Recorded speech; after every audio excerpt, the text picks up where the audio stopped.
수요일 묵상의 시간입니다.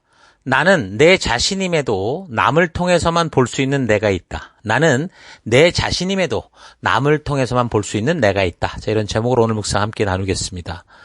어제 우리는 야곱이 하나님의 부르심을 받고도 자신의 정체성에 대해서 그 하나님의 입장에서 생각하지 못하고 자기중심적으로 받아들이고 자기식의 이해를 가지고 살아온 그 삶의 결과가 결국 이기적인 열매를 낳게 돼서 자기 자신만 힘든 인생을 산 게 아니라 자녀들에게까지 아주 심각한 영향을 미치는 그런 모습을 우리가 보았습니다.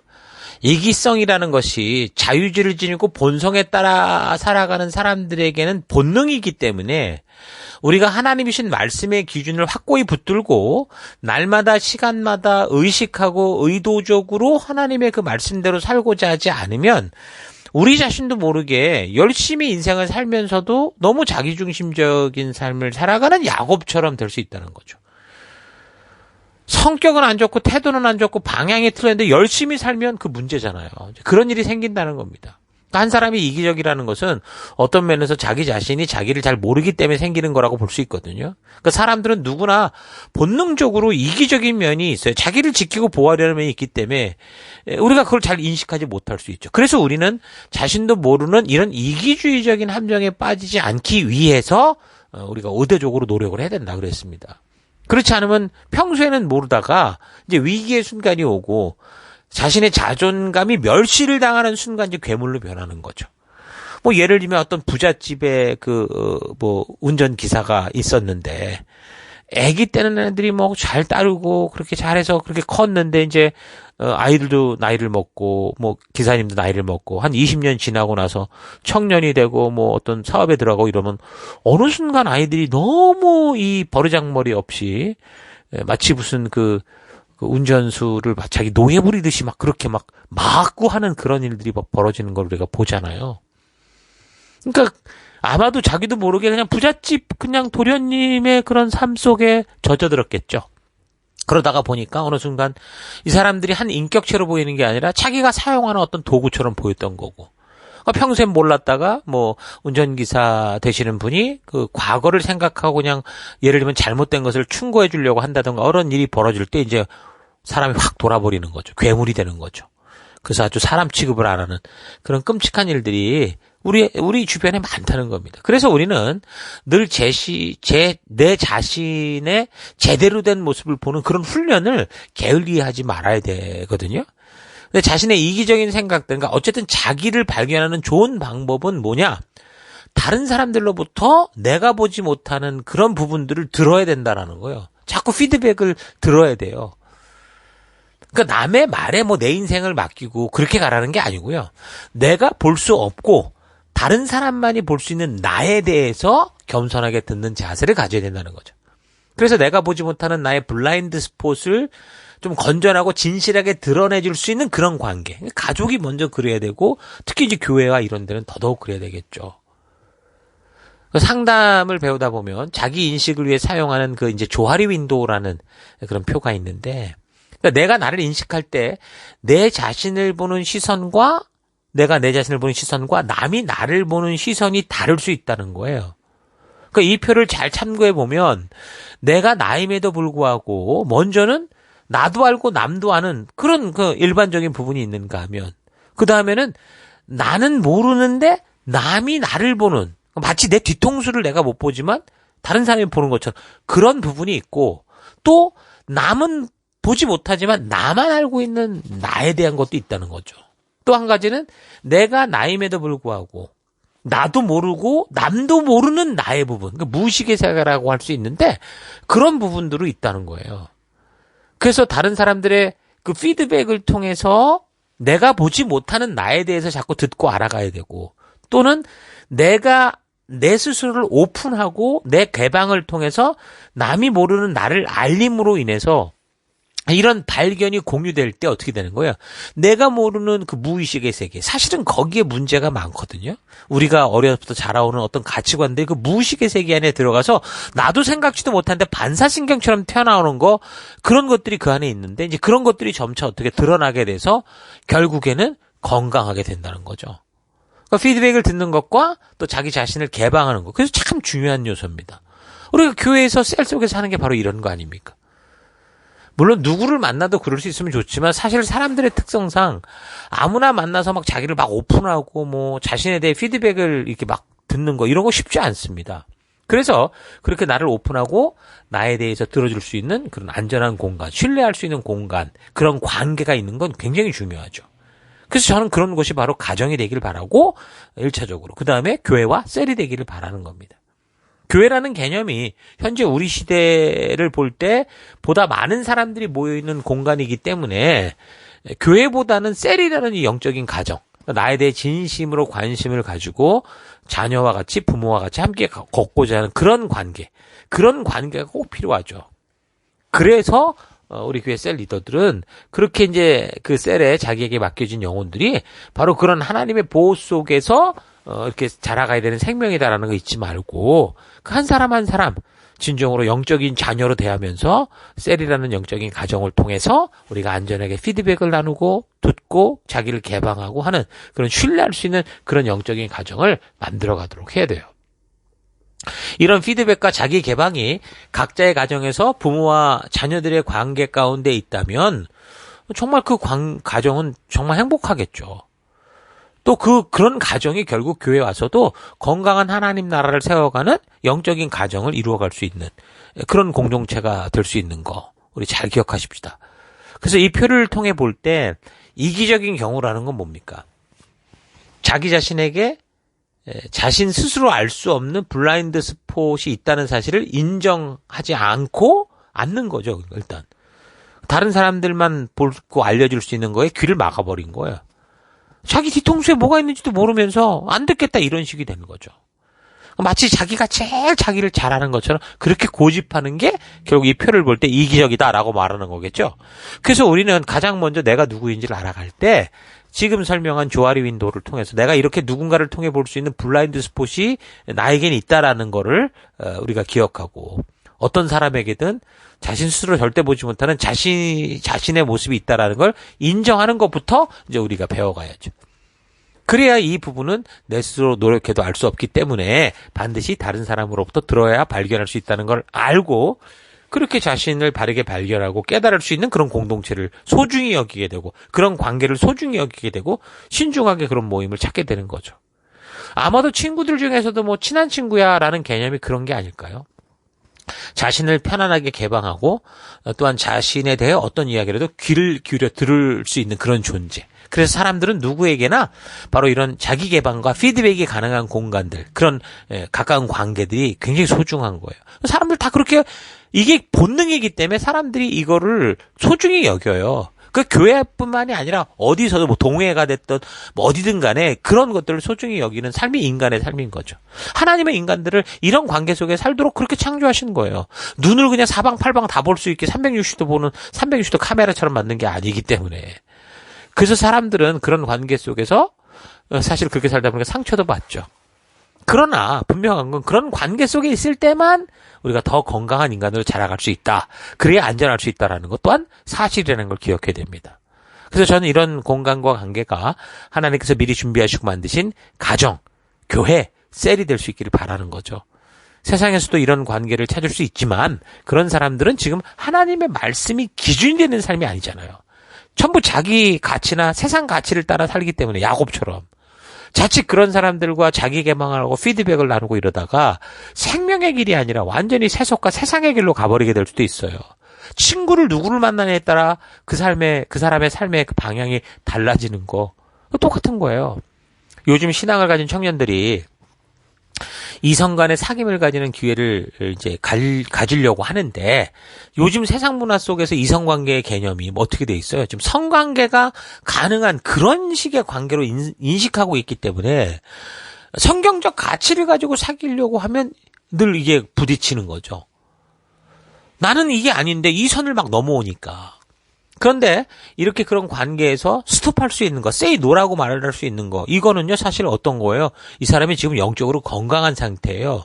내가 누군가를 사귀려고 하는 거 사귀기 시작했는데 이 사람이 어떤 선을 넘어올 때 이건 아닌데라고 느끼는 거예요. 건강한 거라고요. 그런데 세상은 그렇게 넘어오는 선에 대해서 say no라고 말하는 사람들을 이상하게 보죠. 모태솔로니 쟤 좀 이상하다느니 이런 식으로 바보 취급을 합니다.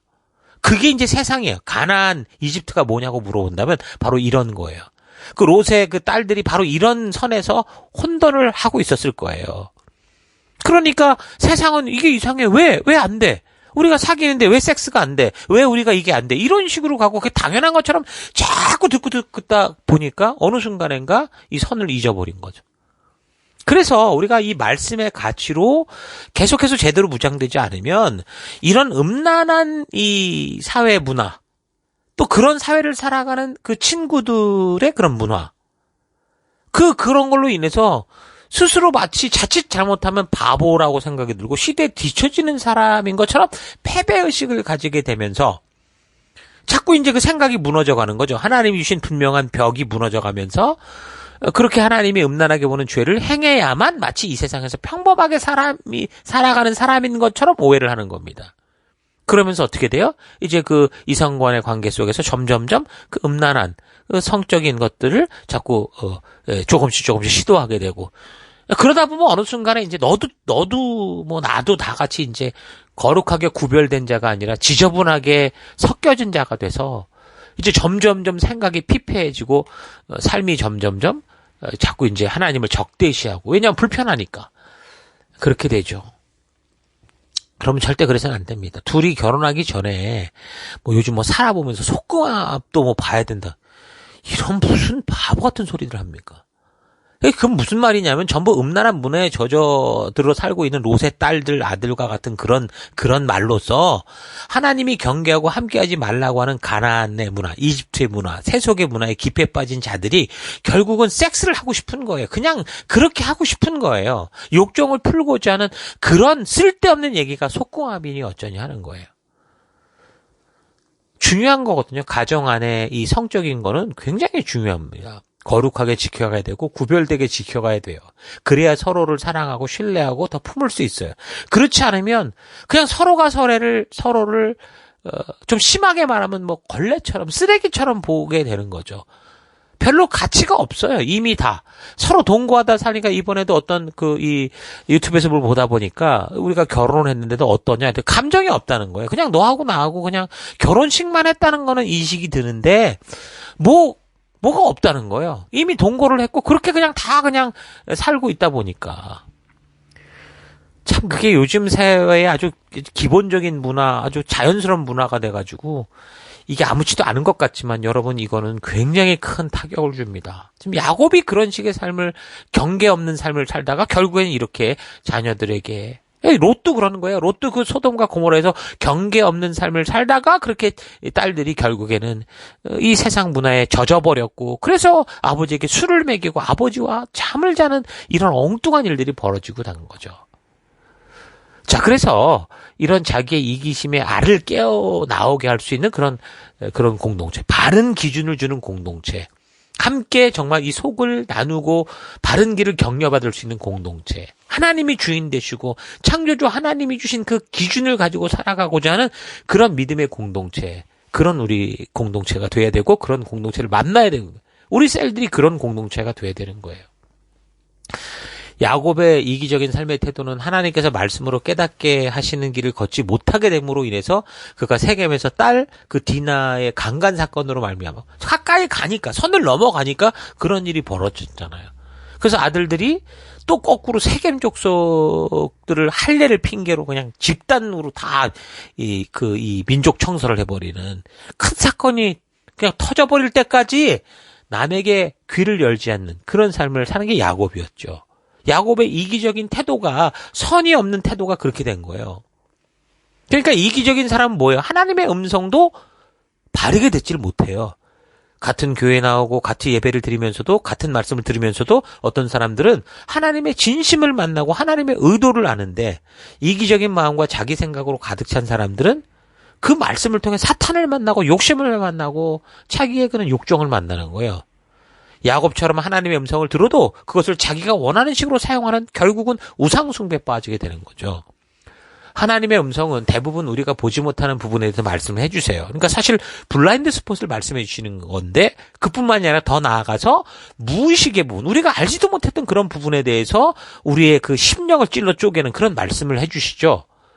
그렇기 때문에 듣는 사람들이 자신의 블라인드 스폿을 인정하고 마음을 열 수 있는 그런 태도로 이걸 들어야 들리는데, 그렇지 않고 야곱처럼 이기적이면, 자기중심적이면 하나님의 말씀이 선포되고 그 중심과 폐부를 찌르고 있어도, 나를 향해 외치고 있어도 들리지 않는 거예요. 야곱은 형 에서를 피해고 도망갈 때도 베델에서 하나님을 만났었죠. 그리고 돌아올 때도 하나님을 만났습니다. 그러나 하나님께로부터 들어야 될 것을 듣지 못했어요. 그 만날 때마다 하나님이 분명히 말씀해 주신 음성이 있었는데 그걸 듣지 못하고 다 자기식으로 이해를 해버리는 거예요. 자기식으로 생각하고 자기가 이해가고 자기 마음에 들어야만 아멘. 그렇지 않으면 노멘. 못 놔줍니다. 못 갑니다. 이런 거죠. 심지어 그 말해주는 사람이 뭐 부모가 됐든 선생이 됐든 목사가 됐든 사장이 됐든 리더가 됐든 자기 생각과 다르면 다 욕하고 편가르고 분파 만들어서 결국 하나님이 세우신 공동체라고 해도 다 분열시켜버리고 내가 하는 대로 안 하면 다 틀렸어. 이런 식으로 파괴하는 짓을 하는 거죠. 관계 속에서 작은 오해들이 쌓여 분노가 되기 전에 여러분들은 대화를 통해서 서로의 블라인드 스폿에 대해서 자꾸 귀를 열고 정직하게 듣고 상대방이 왜 나에게 이렇게 대하고 있는가 생각해보고 그래서 서로 이기적인 생각을 버리고 함께 행복할 수 있는 공동체로 변화되고자 하는 그런 의지를 가지고 우리가 살아가야 됩니다. 다른 사람들을 통해 내가 볼 수 없는 나의 블라인드 스폿에 대해서 우리는 의무적으로라도 들어야 돼요. 이것은 선택이 아니라 의무라니까요. 그래서 그런 부분을 볼 수 있는 그런 가정, 그런 부모, 그런 교회와 그런 지체들을 하나님이 우리에게 주신 거예요. 사람들은 듣지 않으면 이기적이 되고 이기적인 삶을 고집하면 결국 자신을 비롯한 타인에게 피해를 입히는 삶을 살죠. 이기적인 삶을 살던 야곱은 자신의 10명의 자녀가 합신해서 자기를 아버지를 속이는 아주 비극적인 삶을 살잖아요. 내가 낳고 키운 자녀들인데 다 함께 한 마음으로 그 부모를 속이는 거예요. 그거를 저도 만약에 그러니까 부모들이 가장 자녀들에게 싫어하는 게 뭐예요? 거짓말하는 거죠. 대부분 부모가 그래요. 왜 그래요? 바로 이런 것 때문에 그래요. 부모를 속이는 일은 정말 큰 상처예요. 내가 낳았고, 내가 길렀고, 내가 세운데 이 아이가 나를 속인다? 이거 정말 끔찍한 일인 거죠. 그런 부모의 마음은 정말 그 어떤 것보다 막 삶의 의욕이 떨어지고 막 절망에 빠지게 됩니다. 그런데 아이러니한 건 야곱의 아들들이 그렇게 한 통속에 대해서 거짓말을 꾸미고 사기극을 벌이고 있는데 이걸 누구한테 배웠냐는 거예요. 바로 아버지 야곱, 그 야곱에게 배운 거예요. 가르치지 않았어요. 근데 야곱은 그렇게 살았기 때문에 부전자전되고 자업자득이 된 거죠. 다 야곱의 이기적이고 그 사기꾼적인 삶을 그대로 담고 있었던 겁니다. 부모로부터 시작된 부정적인 영향력들이 결국 자녀들의 그 인생과 삶을 망치고 그 관계를 다 망쳐가는 그런 일이 벌어지고 있었던 거죠. 아마도 야곱은 그래도 부모니까 말로는 분명히 바른 교육을 하려고 했을 겁니다. 그런데 자녀들이 어떻게 돼요? 말로 해서 변화되지 않아요. 자녀들은요, 부모의 말을 듣고 변하는 게 아니라 부모가 살아가는 삶을 보고 태도를 보고 행동을 보고 그렇게 변화돼요. 우리 아이들이 0세부터 한 6세까지 사실상 어떻게 보면 지식적 교육이 되지 않는 그런 시기잖아요. 그러니까 부모가 어떻게 교육이라는 게 안 되는데 그럼 어떻게 하느냐. 사실 0세부터 6세가 가장 중요한 그 정체성을 형성하는 시기인데 아이 인생관, 그 정체성의 80%가 거기서 형성되는 그 시기가 0에서 6세인데, 그럼 어떻게 도대체 교육을 하느냐? 그게 뭐냐? 바로 부모가 하나님 말씀의 가치를 따라 살아가려고 하는 그 모범된 삶을 통해서 교육이 되는 거예요. 그러니까 이렇게 교육하게 한 건 하나님의 아주 놀라운 그 배려죠. 부모가 되는 사람들이 능력이 있고 열심히 하버드 대학 나오고 이래서 세상의 이치를 알고 지식을 다 알아야만 자녀를 바르게 교육할 수 있게 그렇게 한 게 아니라 어떻게 한 거예요. 부모가 중졸이든 고졸이든 누구든 간에 하나님을 알고 하나님의 뜻을 알고 하나님을 향한 신실한 마음과 하나님 주신 말씀의 가치를 따라 살아가고자 하는 그 태도, 그 삶의 모습을 통해 자녀들이 그것을 보기만 해도 바른 사람으로 살아갈 수 있도록, 바른 정체성을 형성할 수 있도록 그렇게 하시고 80% 이상을 그렇게 하신 거예요. 그러니까 하나님의 놀라운 배려인 거죠. 어떤 부모든 내가 낳은 자녀를 하나님의 뜻 안에 하나님의 정체성으로 세워갈 수 있도록 그렇게 하신 그 방법이 부모가 말씀의 가치를 따라 살아가는 그런 순종의 삶인 거죠. 똑같은 원리로 교회 안에서도 전도 같은 것도 그래요. 성도인 우리가 먼저 교회 속에서 또한 삶 속에서 그 하나님이신 말씀의 가치대로 살아가며 행복을 누릴 때 세상 사람들이 우리가 이렇게 말씀의 가치를 따라 행복해하고 정말 그 어떤 절망 속에서도 희망을 가지고 살아가는 걸 볼 때 하나님을 궁금해하고 그게 전도가 돼서 그래서 하나님을 믿는 자리로 가게 하는 거죠.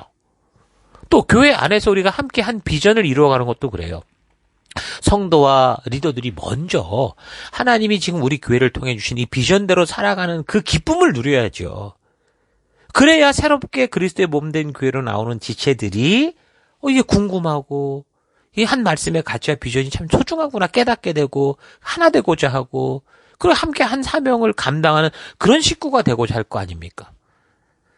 그러니까 결국 뭐예요? 말씀을 아무리 잘한다고 해도 바르게 행하기 전에는 아무것도 아니에요. 믿음도 아니라는 거예요. 말씀대로 행하며 순종하기 전에는 한낱 그냥 종교적인 그냥 정보일 뿐이라는 거죠. 야곱의 이런 뼈 아픈 삶의 고통을 우리가 우리 자신의 삶의 현장에서 만나기 전에 우리가 살아가는 삶의 현실에서 하나님의 진심을 바르고 온전히 알아서 하나님이 부르신 그 부르심에 합당한 삶을 살아가는 우리가 될 수 있기를 바랍니다. 다른 방법이 없습니다. 내가 나를 보지 못하는 부분이 있다는 것을 인정하고 신실한 공동체를 만나서 그곳에서 나를 보여주고 또한 나에 대해 듣는 방법밖에 없습니다. 여러분의 삶에서 그래서 귀한 셀 공동체를 소중히 여기기 바라고 그 안에서 예수 그리스도의 피로 된 이 지체들과 자신의 그 마음과 생각을 열어서 함께 나누고 또한 저들로부터 내가 보지 못하는 그 나의 블라인드 스포트를 잘 듣고 자신을 발견해 감으로 해서 하나님께서 뜻하시고 기대하시는 그 거룩한 왕같은 제사장이요 열방의 그 거룩한 하나님의 자녀로 그렇게 구별된 하나님의 백성으로 성장할 수 있기 바랍니다. 자, 오늘 하루 나는 함께하는 이 식구, 지체, 동료들로부터 귀를 열고 마음을 열고 내가 보지 못하는 나에 대한 이야기를 듣고자 하는지 아니면 계속 반복된 충고와 피드백이 들어오고 있는데도 마음과 귀를 닫고 그냥 내 생각과 느낌만 고집하는 이기적인 삶을 살고 있지는 않은지 되돌아봤으면 좋겠습니다. 내가 보지 못하는 나의 블라인드 스폿에 대해 마음과 귀를 닫으면 하나님께서 말씀하시는 것도 들을 수가 없습니다. 왜냐하면 하나님께서는 우리 지체들을 통해 말씀이 선포되는 것을 통해서 각 성도들에게 말씀하시기 때문이에요. 그런데 예배까지 나와서 리더십까지 나와서 교회까지 나와서 마음을 닫고 그 귀를 닫고 있으면 결국 같은 말씀을 들어도 어떻게 해요? 사탄이 주는 불평과 불만과 핑계와 변명들만 떠올라서 결국 야곱처럼 하나님이 불러주신 교회당 안에서조차 이기적인 길을 걸으면서 자기 자신을 비롯해서 함께하는 이들에게 상처와 아픔과 해결할 수 없는 큰 문제를 안기게 되죠. 그래서 우리는 의도적으로 하나님의 말씀이 명하는 그 기준을 따라 행하고자 하는 의지적인 순종의 삶을 살아야 됩니다. 순종이라는 것은 결코 저절로 순항하는 길이 아니라 자신의 감정과 느낌이 주는 많은 반대와 감정적인 거부감과 수많은 변명과 핑계들을 대항하면서 하나님이 뜻하시고 말씀하신 곳으로 나아가고자 아주 강력하게 의지적으로 결단하고 어떤 대가를 치르게 된다고 해도 나아가고자 하는 믿음의 행동, 그게 순종하는 삶이라는 거예요. 말로 하는 게 아니에요.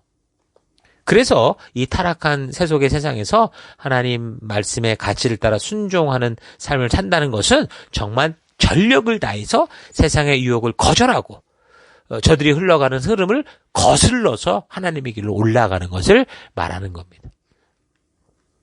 나는 아무리 노력을 해도 내가 볼 수 없는 부분이 있다라는 거 인정하시고 그래서 다른 사람을 통해 나를 볼 수 있는 이 부분을 만드신 그 하나님의 뜻에 순종을 해서 하나님이 나를 온전히 볼 수 있도록 나의 삶의 여러 현장 속에서 만나게 하는 그런 사람들의 피드백을 통해 나를 온전히 볼 수 있는 그런 믿음의 삶 살아가는 여러분 되기를 축원합니다. 오늘 하루도 힘내십시다.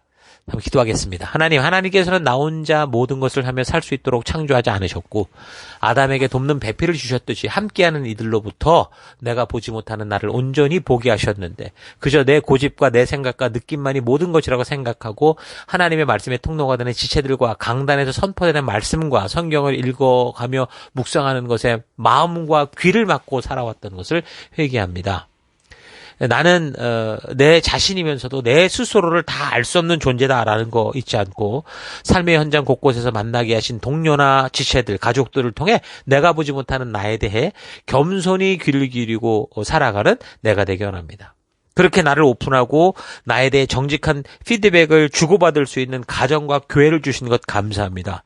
이런 하나님이 준비하신 모임을 통해 온전하고 건강한 나로 자라가는 공간이 되게 하시고 그곳에서 나 또한 듣고 정직하게 나눔으로 우리 모두가 건강한 공동체가 되는 셀과 가정과 교회를 세워가는 우리가 되기를 원합니다. 내가 보지 못하는 내가 있다는 것 잘 기억하고 오늘 하루도 많은 피드백을 듣고 귀를 열고 살아가는 하루가 되기를 간절히 바라오며 예수님 이름으로 기도했습니다. 아멘.